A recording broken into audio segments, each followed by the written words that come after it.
Hello guys, welcome back to the TFD family.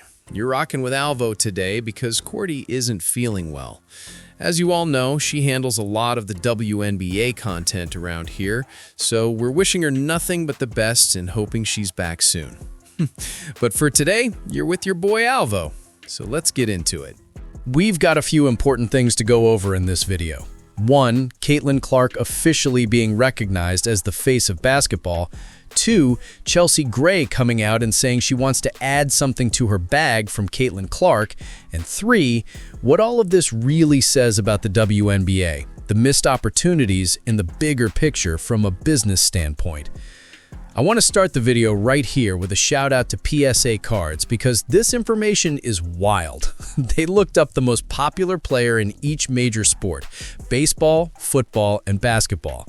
In baseball, it's Shohei Ohtani, in football, it's Jayden Daniels, and in basketball, it's Caitlin Clark.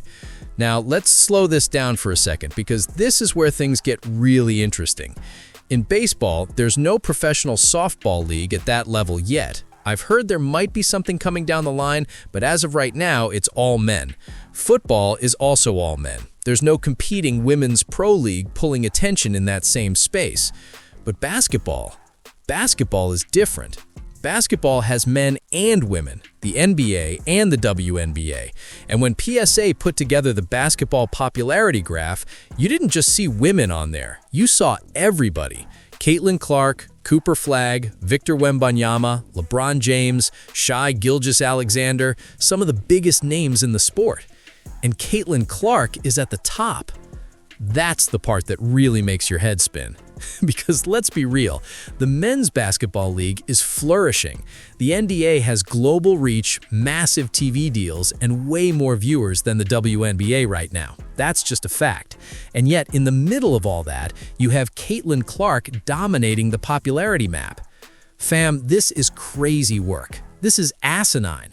Looking at this chart makes me scratch my head and shake my head at the same time because it highlights just how badly the WNBA fumbled this opportunity. And I'm not talking about a small fumble. I'm talking about an historic all-time business fumble. They fumbled it bad. Butterfingers before tip-off, eating popcorn on the sideline, just dropped the bag completely. You had the most popular player in your league, arguably the most popular basketball player in the world at that moment, and you didn't fully capitalize on it. That's tough. That's really tough. Now, to be fair, the WNBA has always been bad at promoting players, not just Caitlin Clark. Anybody. They've never been great at marketing stars, telling stories, or building narratives that pull casual fans in. That criticism didn't start with Caitlin Clark. But this was different. This was the moment where everything should have been lined up perfectly, from marketing to scheduling to officiating to media narratives. If I were running the league, my #1 priority would have been simple: capitalize on the momentum, protect the asset, grow the fan base, bring new eyeballs into the league, and keep them there. I would have had everything set up in advance. Every promotional push, every media appearance, every opportunity to connect Caitlin Clark's popularity to the WNBA brand. The message would have been clear: this is our moment, and we're not wasting it. Instead, it felt like the league was going against the grain, almost resisting the wave instead of riding it. And we have to talk about the officiating because that played a role too. The refs were awful. Let's just be honest. And yes, they're awful for everyone, but when it comes to Caitlin Clark, it was especially bad. Atrocious, night after night. You cannot allow your most visible player, the one under the biggest magnifying glass, to get hacked, grabbed, bumped, and targeted without whistles while the entire basketball world is watching. That doesn't just hurt her, it hurts the product. If I'm Kathy Engelbert, if I'm Adam Silver, I'm on those refs immediately. Not asking for special treatment, but demanding consistency and professionalism. Hey, make sure the game is called clean. Make sure the rules are enforced. That's not favoritism. That's protecting the integrity of your league. And I know some people won't like that. Some people will say, Caitlin Clark isn't the best player in the league. Cool, that's fine. That's not the argument. This isn't about personal rankings or opinions on skill. This is about reality. When you look at the numbers, the ratings, the attendance spikes, the jersey sales, the social media engagement, the road crowds, Caitlin Clark is the most important player in the WNBA right now. That's not debatable. If you want to grow the league from a business mindset, you start right there. Every league in history had a spark. The NBA had Magic and Bird, then Jordan, then LeBron, then Curry. The NFL had Brady. Baseball had Griffey and Jeter. For the WNBA, Caitlin Clark was that spark. The league has never seen anything like this, ever, in its entire existence. That's why little things matter. Even something like the Rookie of the Year presentation. Visibility matters. Presence matters. Kathy showed up for Paige Beckers. She showed up for A'ja Wilson with the MVP trophy. That same energy should have been there for Caitlin Clark. Not just a phone call. Show up. Show love. Send the message that this player matters.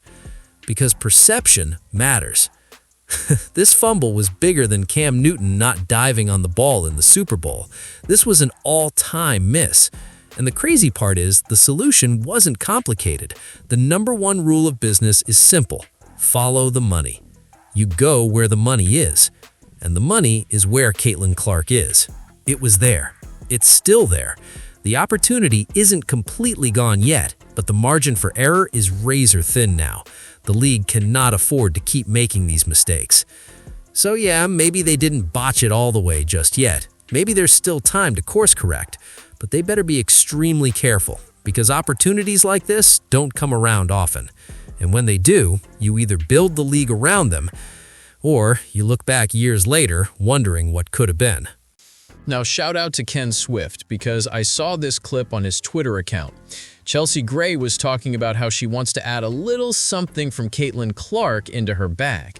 And that right there is important, because when elite players start saying they can learn from you, that says everything.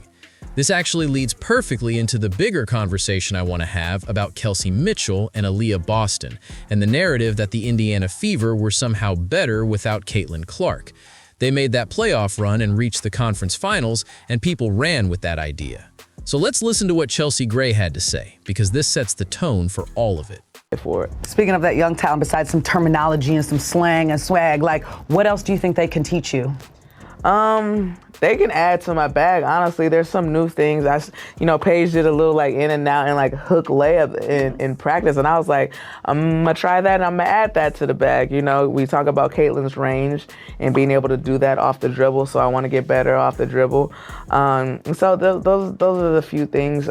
Sonia was there, Citron was there, and her ability to create space off of the pull-up is really cool. So there's little tidbits you can always get from somebody's game, no matter what age they are. I love that. So Chelsea Gray coming out and admitting, hey, Caitlin Clark has a little something in her bag that I want to add to mine, is a big deal.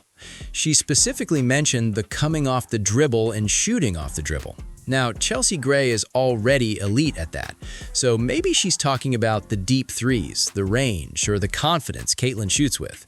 Either way, the point stands. When a veteran, a champion, and one of the best guards in the league is saying she can learn from a young player, that says a lot. She also mentioned Paige Beckers and talked about that little in-and-out hook shot she has.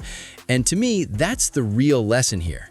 You're never too old, too accomplished, or too established to learn from anybody. Basketball is always evolving, and the great players stay great because they're willing to adapt and steal little things from whoever has them.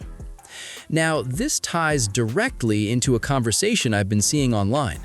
I've seen people on Twitter saying that Kelsey Mitchell and Aaliyah Boston were better without Caitlin Clark, especially during that playoff run when the Fever made it to the conference finals. And I get why some people say that on the surface, but I think that take ignores a lot of context. Just because Caitlin Clark wasn't on the floor doesn't mean she wasn't impacting the team. We all saw the clips. She was in the middle of the huddles during timeouts, talking, pointing things out, giving advice. She was engaged. She was hands-on. And Kelsey Mitchell even said it herself in interviews. She talked about coming to the sideline and getting advice from Caitlin Clark and from Sydney Colson. That matters. So no, I'm not saying Caitlin Clark deserves all the credit for Kelsey Mitchell's game or Aaliyah Boston's game. That would be disrespectful to both of them. But I am saying that Caitlin Clark brought a different perspective, a winning perspective, a point guard's perspective that helped shape how Kelsey Mitchell approached the game. Look at the timeline. Before Caitlin Clark arrived, Kelsey Mitchell and Aaliyah Boston, with the same coach, did not make the playoffs. When Caitlin arrived, that was Kelsey Mitchell's first time making the playoffs. Those dots line up. And Kelsey herself said during All-Star Weekend that her game flourished more because she had a rookie point guard who knew how to put her in positions to succeed. That's not coincidence. That's impact. Tell me what you think. Don't forget like and subscribe for daily updates.